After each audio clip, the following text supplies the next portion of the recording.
Why would a businessman, right, want a briefing, even if it dealt with, he's going to find waste, fraud, and abuse? Why would you need a briefing at a highly classified level in the tank at the Pentagon on the China war plan? And would the CEO of Boeing get a briefing like that? He would most certainly would not. That was Trump 1.0 presidential advisor Steve Bannon there, raising questions about the actions of Trump 2.0 presidential advisor Elon Musk during his time at heading up Doge. In that interview with former Meet the Press host Chuck Todd, Bannon called for special counsel investigation into Musk over his many government contracts, his connections with foreign countries like China, and his alleged drug use. Take a listen. He's an agent of influence, I would say. An agent of influence. That's an allegation. I'm calling for an investigation. He never would have passed a security clearance as just a mid-level staffer. Zero. Given the drug use that was on the record. Zero. When he laid hands on Scott Bessent, if you lay hands on Scott Bessent, you have to go through an immediate investigation. The first thing they do in the investigation, you got to drop, right? And if you drop dirty. In response to the interview, Musk took to X, calling Bannon a liar and, quote, dumber than a doorstop. Meantime, Bannon also gave his thoughts on the rumors we discussed earlier in my radar that Musk may join Democrats or even create a third party. Here's what Bannon had to say. Going out and saying you're going to start a third party, or Trump's only around for 3.5 years. Trump said that if he goes to Democrats, that there would be real consequences. And it sounds like there'd be consequences. F-A-F-O. You around, you're going to find out. I don't think President Trump's prepared to tolerate any nonsense here. And Democrats don't seem too thrilled about bringing Musk into the fold either. While some on the left, like California Democrat Ro Khanna, have suggested that the party reassess their relationship with Musk, many are taking a stronger stance, making sure to keep the billionaire at arm's length. Here's Senator Cory Booker.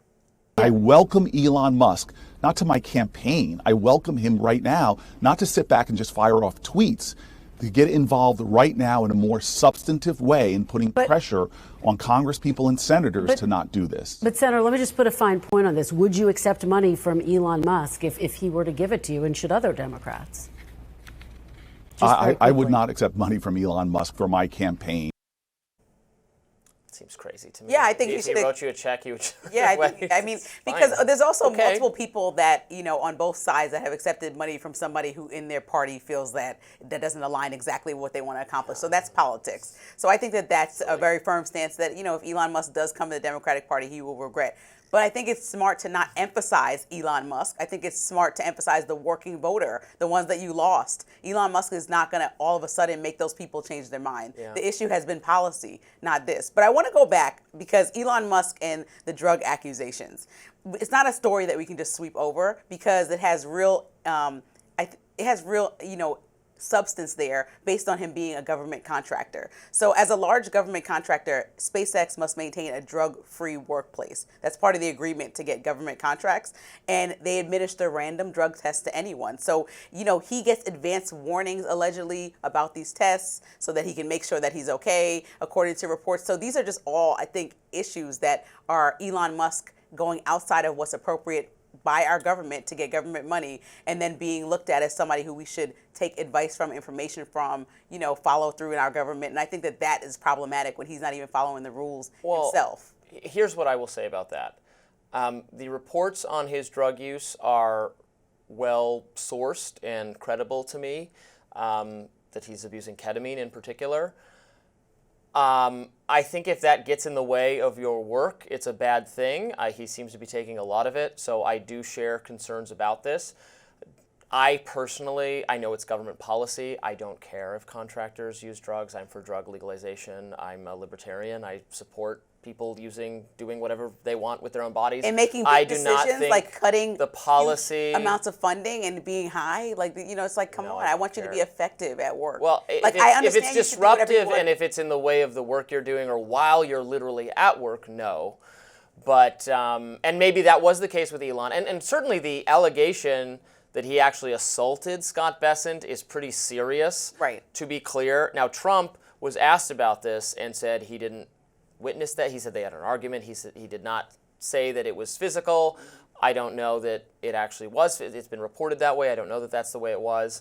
Bannon, look, but what it gets down to, Bannon hates Elon Musk and Elon Musk hates Bannon for policy reasons. They're on different sides of a battle within the Republican Party for what direction it's going to be. Steve Bannon wants to deport everyone. He wants probably a moratorium on immigration at all. He wants this nation to take in no new people whatsoever, legal or illegal. And he wants everything to be built here. He doesn't want to do any international trade. That's his vision for the Republican Party, for the nation. I think that vision would impoverish us, would make it so we are not a country that can grow economically and compete on the world stage. He's trying to accuse Elon of being, covertly influenced by China, but the Bannon plan is a plan to make the U.S. an inferior country to China because we won't be able to compete with them economically if we prevent all of the smart and talented engineering people from coming here. We're going to fall rapidly behind. So that's why I think that the idea is terrible. But these are people that have all been in really high-level positions. Bannon, or are currently, Elon Musk, Trump, and what we see is like a recreational pull your skeletons out the closet with stuff that's wildly inappropriate, like being under the influence of drugs while making major decisions in government contracts, like Elon Musk accusing President Trump of being in an egregious way with Jeffrey Epstein. Like, these are just not normal claims. Under the influence of being I wish more out, people in our government were under the influence of like weed because it chills you out and they'd be less likely to bomb everybody and get into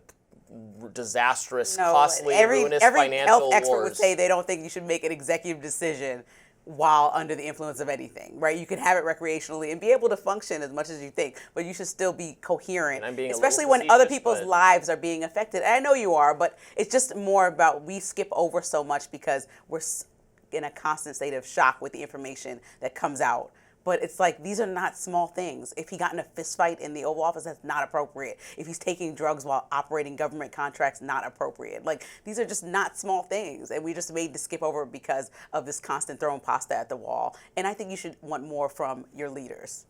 It's not that I want more or less. I want smarter decisions. And I actually trust Elon to make smarter decisions than I do Steve Bannon. But that's just me. If people disagree, they're fine to do so. Did Don Lemon just have a tinfoil hat moment on his own show? Some might think so. That's next.